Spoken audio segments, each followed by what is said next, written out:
Europe 1 Soir Week-end. 19h, 21h, Guillaume Lariche. Europe 1 Soir Week-end, 19h14, avec moi en studio, les chroniqueurs du dimanche soir, Véronique Jacquier, journaliste à CNews. Bonsoir Véronique. Bonsoir Guillaume, bonsoir à tous. Et Paul Melun, essayiste et écrivain. Bonsoir Paul. Bonsoir à tous. Donc, homejacking ultra-violent à Marseille, donc une influenceuse tabassée, violée et aspergée de javel à son domicile. Les influenceurs des cibles de choix pour le grand banditisme. Pour en parler avec nous, notre invité ce soir, Bruno Bartocchetti, responsable de la zone sud du syndicat de police Unité 1. Bonsoir monsieur Bartocchetti.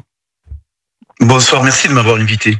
C'est bien normal, vous allez pouvoir nous éclairer. On va partir à Marseille où une influenceuse, Soraya Rifi, a été donc la victime d'un homejacking pour le coup très violent. Ça s'est passé à son domicile dans la nuit du vendredi 4 au samedi 5 juillet, donc avant-hier soir. Tabassée, 3 individus sont rentrés chez elle.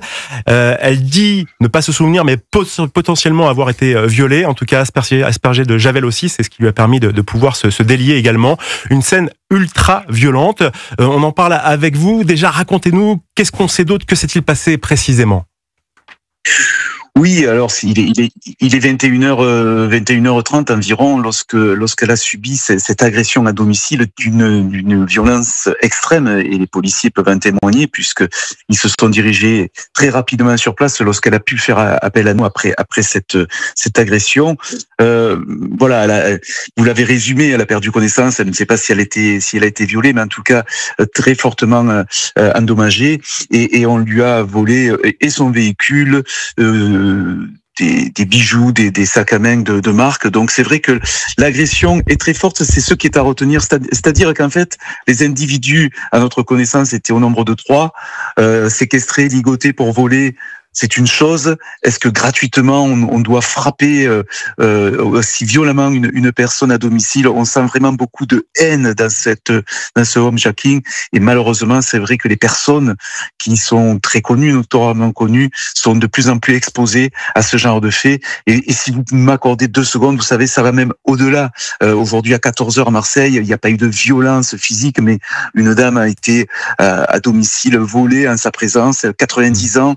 Elle est très choquée psychologiquement. Donc voilà, les agressions à domicile et les vols à domicile ne touchent pas uniquement les personnes très connues dans notre société. Bon, alors cette personne qui a été donc ciblée parce qu'elle est influenceuse, forcément les gens pensent qu'elle cache beaucoup d'argent chez elle. Ils voulaient lui dérober 50 000 €, somme qu'elle n'avait pas chez elle. Vous avez vraiment découvert quasiment une scène de guerre, hein, quand on voit l'état de la victime. Son calvaire qui a duré près de 2 heures, c'est énorme, 2 heures. Oui, c'est-à-dire qu'effectivement, ça a été très très dur pour bien évidemment pour elle, mais pour les policiers, nous avons malheureusement l'habitude de voir des scènes très très difficiles à supporter, et celle-ci, elle l'était. On a une jeune femme de 30 ans qui a été vraiment amochée, et en plus, comme vous le soulignez, 2 heures, c'est un calvaire. Franchement, sa vie a dû défiler. Elle a dû se poser d'énormes questions et se demander si elle allait pouvoir rester en vie. C'est une évidence. C'est extrême comme violence. Et maintenant, il va falloir qu'elle soit bien sûr accompagnée, entourée, et le choc psychologique au-delà des coups est très présent. Nous, maintenant, notre enquête va continuer. On va essayer d'identifier ces auteurs. On les interpellera, et puis vous savez, des homejacking, en plus, ce n'est pas le seul. Vous en avez pas loin de 500 en France qui sont reconnus en tant que tels. C'est une moyenne, et c'est en forte progression dans notre société. C'est très très compliqué. C'est-à-dire que les personnes qui sont très connues, footballeurs, justement, on va y revenir par rapport à ça. Comédiens, présentateurs de télévision doivent se protéger d'eux-mêmes avant tout. Elles sont exposées et elles doivent pas forcément se mettre en scène, ou en tout cas en cachant l'arrière-plan de chez elles pour ne pas être remarquées. Justement, ce sont des profils d'influenceurs qui se mettent énormément en scène sur les réseaux sociaux. C'est ce qui les rend vraiment vulnérables à vos yeux? C'est que ça, ou c'est autre chose? Non, c'est essentiellement ça. Alors, bien évidemment, il peut y avoir des personnes très discrètes qui possèdent pas mal de biens et qui sont aussi recherchées, mais c'est beaucoup plus difficile de se protéger lorsqu'on est connu, lorsqu'on est exposé, lorsqu'on est régulièrement dans les réseaux sociaux. Et, ils sont décryptés, ils sont plus facilement repérés, même s'ils changent de nom, même s'ils ont des pseudos, ils sont beaucoup plus facilement repérés. Il y a des signes, notamment sur leur voiture, leur domicile, tout ceci aussi est très compliqué pour ces personnes qui sont très exposées dans les réseaux sociaux de pouvoir se protéger complètement. Et c'est vrai qu'on doit, vous voyez, je veux pas retourner la situation, mais loin de là, bien sûr, mais cette jeune femme a peut-être, je dis bien, mais on peut pas la charger là-dessus, mais elle a peut-être fait preuve d'un peu de naïveté en ouvrant, en permettant à quelqu'un elle a ouvert à un voisin une personne qui se faisait passer pour un voisin, une personne qui se faisait il faut être effectivement très très prudent. Elle a ouvert juste à une personne qui se faisait passer pour un voisin. Effectivement, après, c'est passé ce qui s'est passé. Dites-moi, Bruno Bartocchetti, vous qui êtes du syndicat de police unitaire, vous nous avez dit qu'il y avait 500 homejacking chaque année en France. On a quoi comme retour sur ces homejacking? Combien sont résolus ou combien n'aboutissent pas? Alors, c'est vrai que j'ai pas de chiffre exact, et quand je dis une moyenne de 500, c'est en progression ces dernières années. Ne m'en veuillez pas, j'ai pas le chiffre du nombre de homejacking résolus. Et en ce qui concerne, pour beaucoup, oui, ils sont résolus. Mais alors justement, vous allez certainement reste entier, quoi. Vous allez certainement résoudre, on vous le souhaite en tout cas, cette nouvelle enquête. Ça va être quoi là dans les 24, 36, 48 prochaines heures, le travail des enquêteurs? Alors il y aura bien sûr l'enquête qui va être faite au niveau de l'audition, au niveau des renseignements qu'on peut avoir de par cette jeune femme. Et puis après, il y a le travail va se faire par la police scientifique sur l'ADN, sur d'autres repères techniques. Et c'est comme ça qu'on va progresser, qu'on va évoluer et qu'on arrivera, j'en suis convaincu, à retrouver ces individus et qui doivent être très très sévèrement sanctionnés, parce pour eux, la vie n'a pas de sens. Ils auraient pu la laisser pour morte si elle n'avait pas pu se libérer. Oui. Elle serait peut-être plus en vie aujourd'hui. Donc, on va travailler avec beaucoup de technicité, croyez-moi, et je peux pas rentrer dans ces détails techniques, mais aussi beaucoup de professionnalisme pour les retrouver. Soraya Rifi, qui avait notamment lancé un appel à l'aide sur les réseaux sociaux avant son agression, elle s'adressait notamment au président Emmanuel Macron. Écoutez. À ce jour, j'ai très très peur. Je sais pas ce qui peut m'arriver demain. Je sais pas où je vais atterrir. Ça se trouve, je vais vraiment finir dans une cave. J'en sais rien. Je suis clairement en danger. Je fais un appel à l'aide. Je fais un appel même auprès de Macron, parce que du coup, là, il y a un réel problème. Il y a un réel problème à Marseille. Bon, alors une façon peut-être de se faire entendre, mais elle avait senti déjà des prémices. Comment on peut anticiper ça, puisqu'on va bien évidemment pas mettre un gendarme ou un policier derrière chaque influenceur, se protéger au préalable, mais maintenant en fait les réseaux sociaux quelque part ça vient renforcer ces risques. Donc sur Marseille, vous avez ce constat-là plus que dans les autres villes, vous pensez, ou c'est vraiment national? Oui, c'est national. Marseille est quand même très touché par les cambriolages d'une manière générale. Et puis c'est très criminogène. On le sait à Marseille. Maintenant, quand j'entends l'appel de cette dame, effectivement, on peut pas, vous l'avez souligné, on ne peut pas mettre policier ou une sécurité devant toutes les personnes connues et qui possèdent beaucoup de biens. C'est assez difficile. C'est là où justement on doit aussi prendre beaucoup de précautions. Je le disais, est-ce qu'on doit aujourd'hui, lorsqu'on est exposé, lorsqu'on se sent en danger, est-ce que l'on doit ouvrir sa porte à un inconnu? Je pense que déjà de soi-même il faut faire très très attention. Et c'est vrai qu'il faut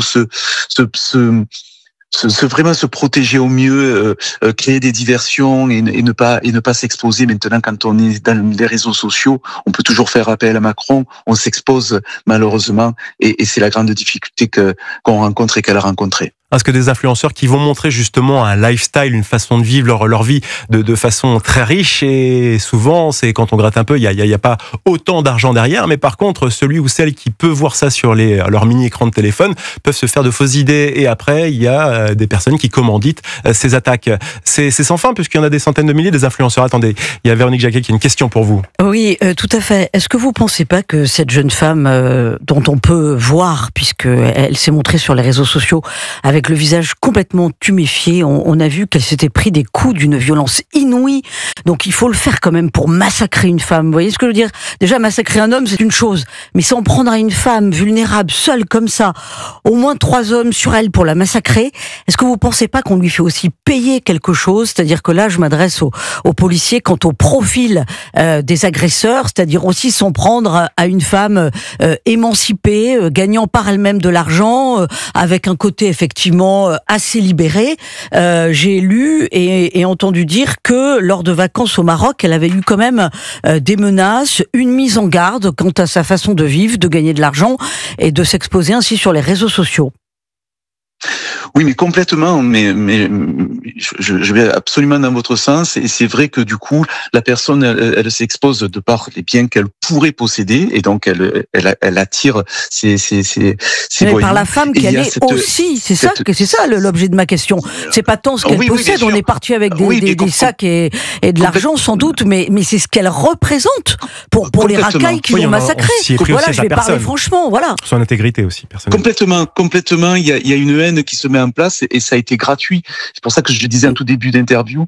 Elle est ligotée, vraisemblablement violée, mais les coups qu'on lui a portés gratuitement au visage, cette haine qui a été portée à son endroit, ce n'est qu'elle a résisté pour dire je ne vous donnerai pas mon argent. C'est certain qu'elle a été frappée par haine parce que tout simplement elle peut exprimer je sais pas un excès de féminisme, de féminité, peut-être de jalousie. Vous savez, il y a cette violence faite par certains hommes à l'endroit de ces femmes qui représentent une certaine catégorie de jeunes femmes qui ont fait naître beaucoup de colère et de haine, et c'est à retenir, et vous faites bien de le souligner.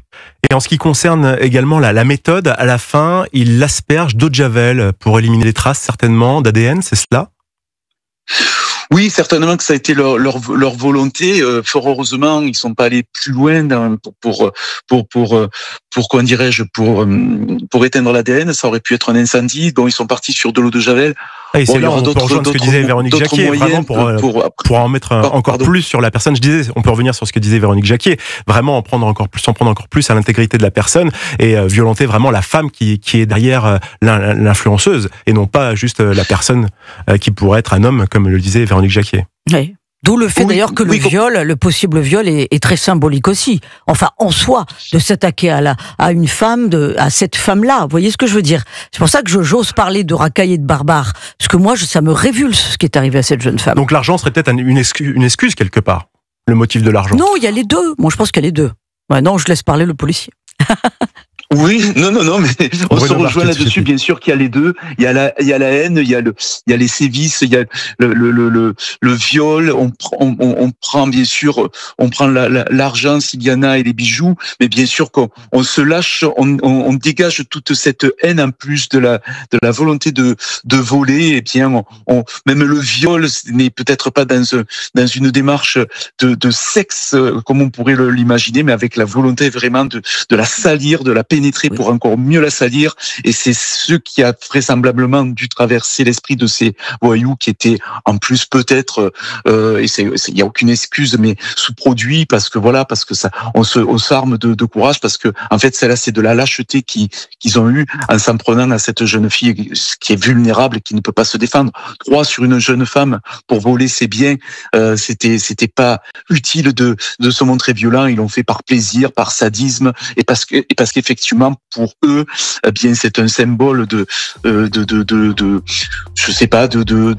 féminité qu'ils ne supportent pas, et ils sont allés au bout de cette haine et de cette violence, et on voit le résultat. En tout cas, on vous souhaite bien du courage et de la réussite dans votre enquête que vous allez mener. Bruno Bartocchetti, responsable de la zone sud du syndicat de police Unité 1. Merci d'avoir répondu aux questions d'Europe 1 et très bonne soirée. Europe 1 Soir Week-end, 19h28. Dans un instant, le journal permanent d'Europe 1 avec Mickaël Dorian. Juste après, avec Véronique Jacquier et Paul Melun. Nous reviendrons sur Emmanuel Macron. Le chef de l'État se voit encore une très longue vie politique. Nous parlerons aussi de Boualem-Sansal, où l'Europe, semble-t-il, n'est même pas au courant de son nom. À tout de suite sur Europe 1. Europe 1 Soir Week-end, 19h, 21h. Sur Europe 1.